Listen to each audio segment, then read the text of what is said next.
Sudipta, AV নিউজে আপনাদের সকলকে স্বাগত। প্রথমেই চোখ রাখবো নিউজ হেডলাইন্সে।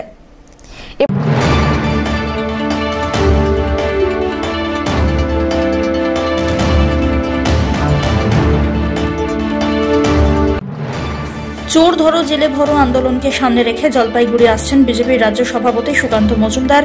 সাংবাদিক বৈঠক করে একথা জানালেন জেলা বিজেপির সভাপতি বাপি গোস্বামী।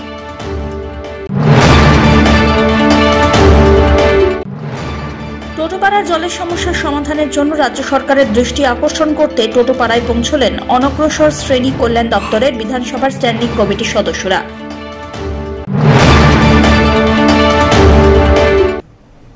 এবার আসছে বিস্তারিত সংবাদে। দলীয় কর্মসূচিতে জলপাইগুড়িতে আসছেন বিজেপির রাজ্য সভাপতি সুকান্ত মজুমদার। শুক্রবার শহরের ডিভিসি রোড এলাকায় বিজেপি জেলা কার্যালয়ে সাংবাদিক বৈঠক করে এই কথা জানালেন বিজেপির সভাপতি বাপি গোস্বামী। তিনি আরও বলেন, চোর ধরো জেল ভরো এই আন্দোলনকে সামনে রেখে 6 জানুয়ারি সুকান্ত মজুমদারের নেতৃত্বে জলপাইগুড়ি শহরে পদযাত্রার আয়োজন করা হয়েছে। পাশাপাশি আরও অভিযোগ করে তিনি বলেন, বর্তমান রাজ্য সরকারের বিভিন্ন প্রকল্পের টাকা নয় ছয় হচ্ছে, কেন্দ্রীয় সরকারের দেওয়া টাকা রাজ্যের সাধারণ মানুষ পাচ্ছেন না। তৃণমূলের প্রথম সারির নেতারা দুর্নীতিতে ভরে গিয়েছেন। গরু, কয়লা, বালি পাচারের ঘটনার প্রতিবাদে জলপাইগুড়ি শহরের রাজপথে সুকান্ত মজুমদারের উপস্থিতিতে হাজার হাজার মানুষ পদযাত্রায় অংশগ্রহণ করবেন, একথা জানালেন বাপি গোস্বামী। জলপাইগুড়ি নেতাজি মডার্ন ক্লাবের মাঠ থেকে পদযাত্রা শুরু হয়ে শহর পরিক্রমা করে জেলা পার্টি অফিসে শেষ হবে বলে জানা গিয়েছে। পাশাপাশি জলপাইগুড়ি শহরে একটি পথসভারও আয়োজন করা হয়েছে বলে জানিয়েছেন বাপি। ইংরেজি 6 তারিখ শনিবার চোর তৃণমূল নেতাদের চোর ধরো জেল ভরো স্লোগানকে সামনে নিয়ে নেতাজি মডার্ন ক্লাব নেতাজি পাড়া বাসস্ট্যান্ডের সামনে, সেখান থেকে সম্মানীয় রাজ্য সভাপতি অধ্যাপক ডক্টর সুকান্ত মজুমদারের নেতৃত্বে আমরা রাজপথে মিছিল করব। তৃণমূল নেতাদের যারা আছেন সেই চোর ধরো জেল ধরো স্লোগানকে সামনে নিয়ে। যোগ্য শিক্ষিত ভাই বোনেরা চাকরি পাচ্ছে না, গরু, কয়লা, বালু পাচার, কেন্দ্রীয় প্রকল্পের টাকা নয় ছয়, রেশনের দুর্নীতি, সর্বোপরি জলপাইগুড়ির তৃণমূলের প্রথম সারির নেতাদের দুর্নীতির প্রতিবাদে আমরা হাজার হাজার মানুষ রাজপথে স্লোগান তুলব, চোর ধরো জেল ভরো। সব্যসাচী মজুমদারের রিপোর্ট, এভি নিউজ।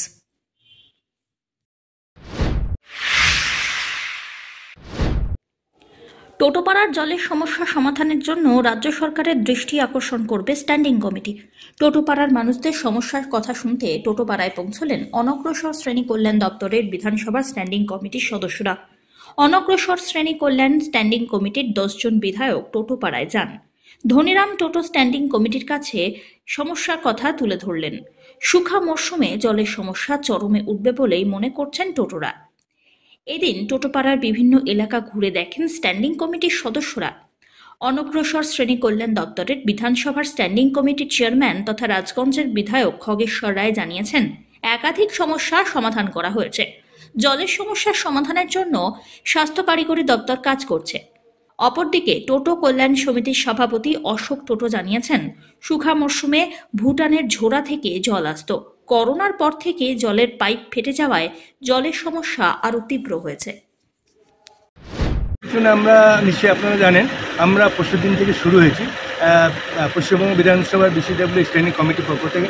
আজকে আলিপুরে প্রথম আমরা আসছি টোটোপাড়া প্রথমে একটা চা বাগান গেলাম, ঠান্ডাবাদ চা, দেখলাম টোটোপাড়া আগের তুলনায় এখনকার তুলনায় অনেক বেশি উন্নতি হয়েছে এবং ওরা যেটা বলে কোনো অভাব নেই, শুধু পানীয় জল হওয়া হচ্ছে। যেমন এখানকার প্রধান রূপচাঁদ টোটোর সাথে কথা হলো এবং যে আমাদের পেয়েছে আমাদের পদ্মশ্রী ধনিরাম টোটো, তার সঙ্গে কথা হলো। ধনিরাম টোটো উনি যেটা বললেন যে আগের থেকে অনেক ডেভেলপ হয়েছে এবং রূপচাঁদ টোটো জ্বলন্ত প্রবলেম হচ্ছে, সেটা হচ্ছে টোটো জনসংখ্যা যেটা কিছু মাস আগেও 1632 ছিল, সেটা এখন কমে 1570 ঘরে চলে এসেছে। না, যেটা বললো 1800 মতো আছে, 300 ঘর আছে, 1800 মতো আছে এবং বাইরে সেটা না। আমরা যেটা গতকাল দেখলাম একলব্য, নাগরাঘাটা একলব্য, সেখানেও দেখলাম তারা ওখানে থাকে। আমরা 5 জন ছাত্রকে দেখি। টোটো ছেলেমেয়েরা? হ্যাঁ, টোটো ছিলেন 5 জন। দাদা, টোটো পাড়ার জন্য মানে আপনারা যতদূর দেখলেন কি কি ডেভেলপমেন্টের জন্য সুপারিশ করবেন? আপনারা নিশ্চয়ই দেখলেন বিসিডব্লিউ তরফ থেকে যে বিল্ডিংটা কে করেছে, বিসিডব্লিউ। প্লাস এই যে একটা হোস্টেল করেছে, কে করেছে, বিসিডব্লিউডি। আরও কী কী করে, যেমন পানীয় জলের কিছুটা সমস্যা আছে, আরও কী কী ওনাদের বলা হলো। এখানকার প্রধান রামচাঁদ টোটোকে বলা হলো, আমার প্রিয় ম্যাডাম আছে, তাদেরকে বলা হোক এই টোটো করে আরও কী কী প্রয়োজন, এই মানুষের কী কী প্রয়োজন, সব কিছু প্রয়োজন এখানকার যে পিও আছে, পিওকে জানাবে। আমরা বিসিডব্লিউতে সমস্যা, জলের একটা মারাত্মক সমস্যা দেখলাম তো, জলে অনেক নিচে, তো অনেক নিচে জলটাই সমস্যা। তবু চেষ্টা করা হবে কী করে জলটা তাতে দেওয়া যায়, পানীয় জল। শিশুদের স্বাস্থ্য কিভাবে ভালো রাখা যায় সেই নিয়েই তাকিয়ে নতুন প্রকল্প কাজ শুরু করলো কেন্দ্রের আয়ুষ মন্ত্রণালয়, যার নাম দেওয়া হয়েছে কৌন বনেগা স্বাস্থ্য রক্ষক। মূলত এই কাজ বিদ্যালয়ে 6 থেকে 12 বছর বয়সী ছাত্রছাত্রীদের মধ্যে করা হচ্ছে।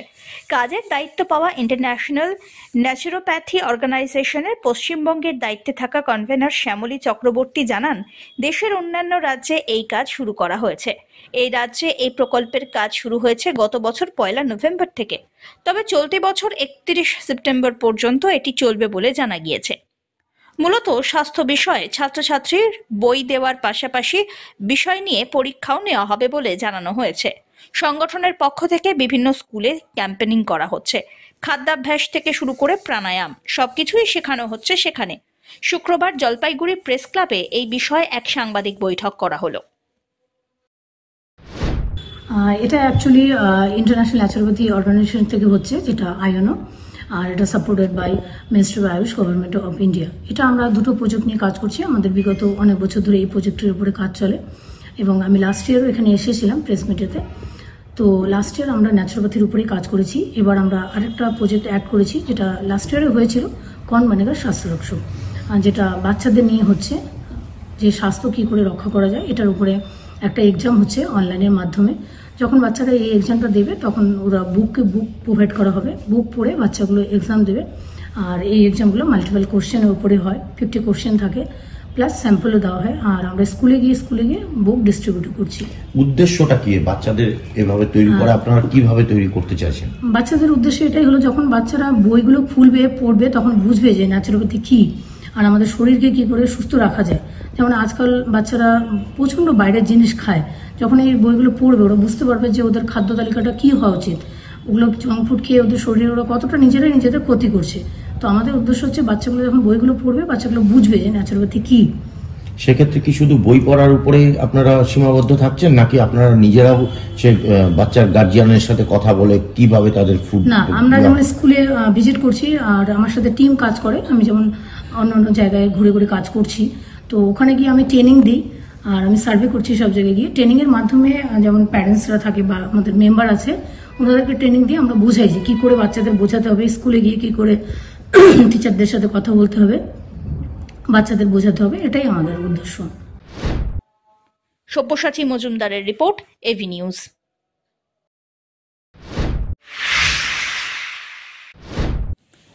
দুস্থ মানুষের হাতে শীতবস্ত্র তুলে দিল হেলাপাকড়ি পেনশনার্স অ্যাসোসিয়েশন। শুক্রবার সন্ধ্যায় হেলাপাকড়ি বাজারের দুর্গা মণ্ডপ প্রাঙ্গণে আনুষ্ঠানিকভাবে মোট 62 জনের হাতে শীত নিবারণের বস্ত্র এবং কম্বল তুলে দেওয়া হয়।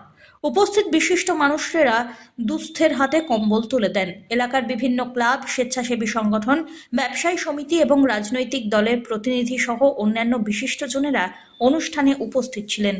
করোনার কারণে এলাকার পেনশনার্স হোল্ডাররা একত্রিত হয়ে এই অ্যাসোসিয়েশন গঠন করেন 2021-এ। তারপর থেকেই করোনা আক্রান্তদের পাশে দাঁড়ানো থেকে শুরু করে আজও সমাজ সেবামূলক বিভিন্ন কর্মসূচি পালন করে আসা হচ্ছে। হেলাপাকড়ির পেনশনার্স অ্যাসোসিয়েশনের সম্পাদক সুশীল কুমার সেন জানান, জীবনের শেষ সময়টুকু সকলের সহযোগিতায় পেনশন হোল্ডাররা সমাজ সেবায় নিয়োজিত করার সংকল্প নিয়ে বাস্তবায়নের চেষ্টা করছেন। আগামীতে সকলের সহযোগিতায় সমাজের জন্য আরো ভালো কিছু করার ইচ্ছা রয়েছে তাঁদের। ছাড়াও অন্যান্য যারা আছেন সবাইকে নিয়ে আমরা একটা কমিটি করলাম। এই কমিটিটা মূল উদ্যোক্তা, যার দ্বারা আজকে এখানে আমরা পরিচালিত হচ্ছি। আমাদের মূল উদ্যোক্তা যেমন কোথায় বলি, আমাদের সদ্য দাদা বাবলু ডাকুয়া, উনি আমাকে বলছিলেন যে তুমি একটা আমাদের লোগো বানাও। লোগো মানে কি বলেন তো? লোগো মানে ঠিক বলতে পারবো না। মাঝখানে যে ছবিটা দেওয়া আছে সেটা হলো একটা বট গাছের ছবি। বট গাছটা হলো বট গাছের নিচে, আজকে বট গাছ আমরা এখানে মুকুল রঞ্জন বোস মহাশয়কে, ওনাকে আমরা বট গাছ করে আমরা ওনার নিচে আশ্রয় নিয়েছি। তাই মুকুলবাবুকে জানাই আরেকবার আমি আমার প্রাণ ভরা ভালোবাসা, শ্রদ্ধা, ভক্তি, নমস্কার। ওনার জন্যই আজকে এই পেনশনার অ্যাসোসিয়েশন, তো পেনশনার অ্যাসোসিয়েশনের তরফ থেকে আমরা খুব ক্ষুদ্র আয়োজনের ব্যবস্থা করেছি, কম্বল দান। এটা আলোচনা তো একটু আগে আমাদের রাজা বললো। যাই হোক, আমি বেশি আলোচনা করতে চাই না। আমার কাছে একটাই অনুরোধ, আপনাদের কাছে একটা অনুরোধ থাকলো, আমাদেরকে আপনারা ভরসা দেখাবেন, সহযোগিতা করবেন, যাতে আগামী দিন আরো এগিয়ে যেতে পারি। উৎপল সেনের রিপোর্ট, এভি নিউজ।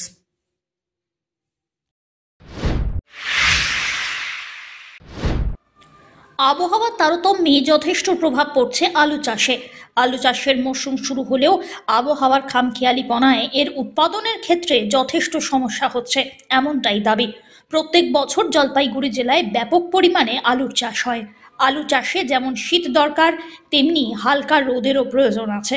কিন্তু লাগাতার চড়া রোদে আলু গাছে ধসা রোগ হতে পারে বলে আশঙ্কা প্রকাশ করছেন জলপাইগুড়ি সদর ব্লকের একাংশের আলু চাষি। কৃষক নিবারণ মণ্ডল জানিয়েছেন, প্রায় 70 বিঘা জমিতে আলু চাষ করেছেন, কিন্তু এবারে শীতকাল যেভাবে শুরু হয়েছে তাতে আলু চাষে ধসা রোগ হতে পারে বলেই আশঙ্কা করছেন তারা। তাই পোকার হাত থেকে আলু ক্ষেতকে বাঁচাতে স্প্রে করার কাজ শুরু করেছেন বলেও জানিয়েছেন তিনি। এটা কিসের জন্য? ধসার জন্য, কারণ ধসাটা না মায় রাখলে শীতকাল পড়ে গেছে, কুয়াশার ভাগটা হচ্ছে, তার জন্য একটু। তারপরে একদিকে আবার রোদ। হ্যাঁ, একদিকে আবার রোদ। কি মনে হচ্ছে যে এবার তো শীতটা একটা খামখেয়ালিপনার মধ্যে দিয়ে চলছে, এখনো সকালবেলা থেকে প্রচন্ড ভাবে রোদ, মানে এতে কি আলুর ক্ষতির কোনো আশঙ্কা আছে? ক্ষতি তো হবে একটু, কারণ রোদের ভাগটা একটু বেশি হচ্ছে। কারণ এই মাসে তো পৌষ মাস, ঠিক আছে, পৌষ মাস মানেই মনে করো কুয়াশাচ্ছন্ন হওয়ার দরকার, কিন্তু এই বছর কিন্তু কুয়াশাচ্ছন্নটা হচ্ছে না। তার জন্য মনে করো ফসলের যেইভাবে গ্রোথটা হওয়ার উচিত সেইভাবে হচ্ছে না। কত বিঘা আলু লাগিয়েছেন এবার? এবার আলু লাগাইছে 70 বিঘা। তো এখন লাগাতার জলসেচ আর ওষুধ প্রয়োগ চলছে। সব্যসাচী মজুমদারের রিপোর্ট, এভি নিউজ।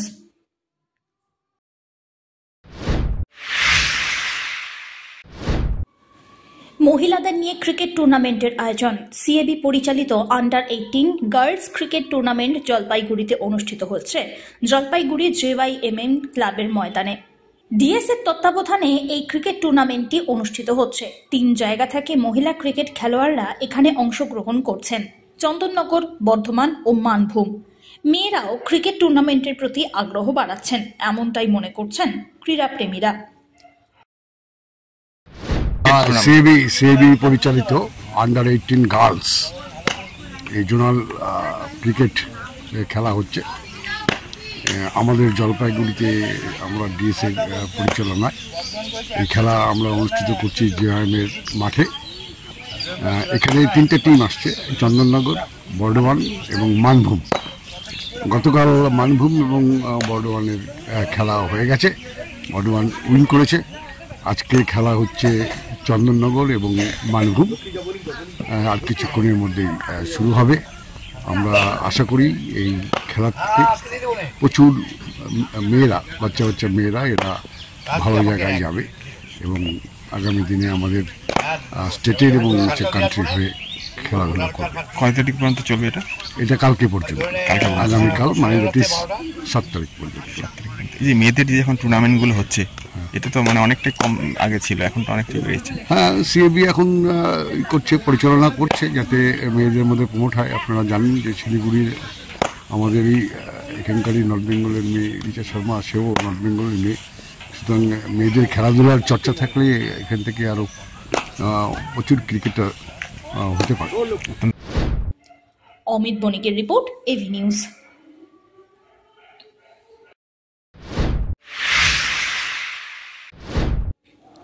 সম্প্রতি অনুষ্ঠিত হয়ে গেল কুমফু ন্যাশনাল চ্যাম্পিয়নশিপ।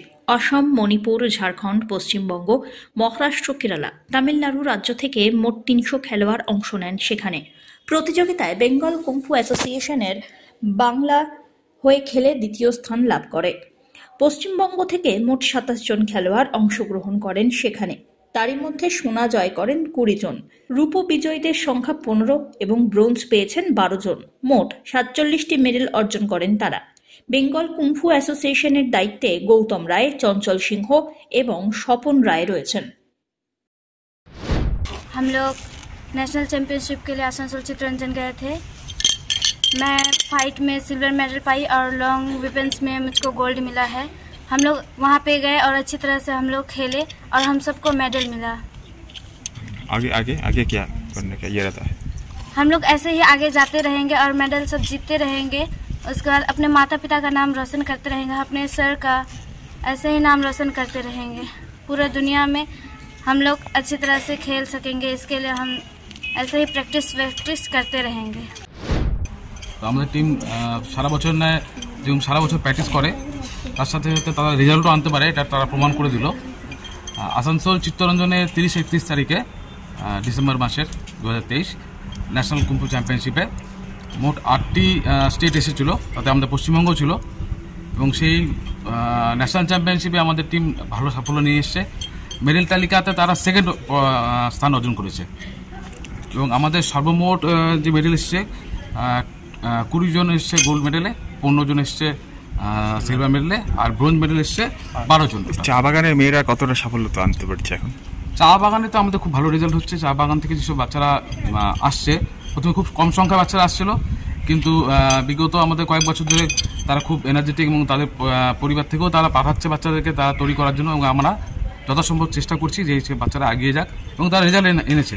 ঠিক আছে, আমাদের টিমের থেকে অনেক বাচ্চারা আছে যারা চা বাগান এরিয়া থেকে এবং শহরের বিভিন্ন কোণার থেকে, খালি শুধু চা বাগান না, আমাদের যেহেতু একটা বেঙ্গল টিম, তো সুতরাং বিভিন্ন গ্রামগঞ্জ থেকে, বিভিন্ন শহর এলাকায়, মিউনিসিপ্যালিটি এলাকা, পঞ্চায়েত এলাকা থেকে বাচ্চারা প্র্যাকটিস করছে, খেলছে এবং তারা মেডেলও নিয়ে আসছে। অমিত বণিকের রিপোর্ট, এভি নিউজ।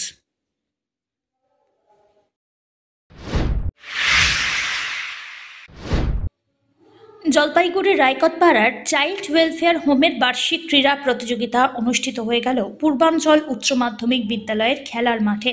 শুক্রবার এক মনোজ্ঞ সাংস্কৃতিক অনুষ্ঠানের মাধ্যমে প্রতিযোগিতার শুভ সূচনা হয়। এরপরে অতিথিদের বরণের পালা শেষ করে বার্ষিক ক্রীড়া প্রতিযোগিতার আয়োজন করা হয়। বিভিন্ন ইভেন্টে খেলা অনুষ্ঠিত হলো, যার মধ্যে ছিল 100 মিটার, 200 মিটার দৌড়, হাই জাম্প, লং জাম্প, আলু রেস, যেমন খুশি সাজো, এছাড়াও আরও নানা ইভেন্ট। হোমের আবাসিকরা আনন্দ উপভোগ করে এই দিনের ক্রীড়া প্রতিযোগিতায় অংশগ্রহণ করে। হ্যাঁ, আজকে রায়কতপাড়া চাইল্ড ওয়েলফেয়ার হোমের ওদের বার্ষিক শীতকালীন ক্রীড়া প্রতিযোগিতা, সেটা আমাদের বিদ্যালয়ের মাঠে হচ্ছে।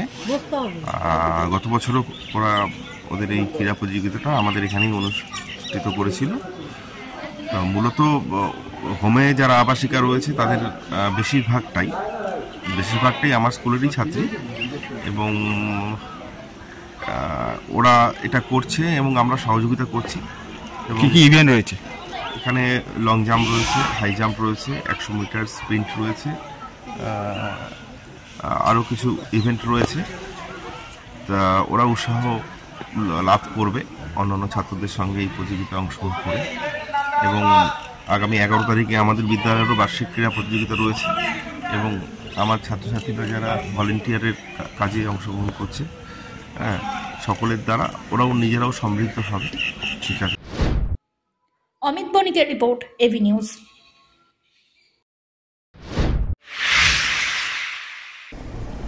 শেষ করবার আগে নিউজ হেডলাইন্স আরো একবার।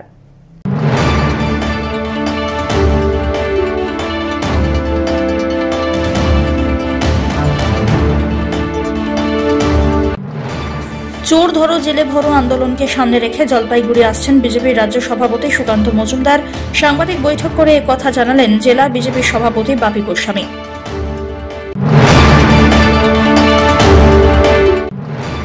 টোটোপাড়ার জলের সমস্যার সমাধানের জন্য রাজ্য সরকারের দৃষ্টি আকর্ষণ করতে টোটোপাড়ায় পৌঁছলেন অনগ্রসর শ্রেণী কল্যাণ দপ্তরের বিধানসভার স্ট্যান্ডিং কমিটির সদস্যরা।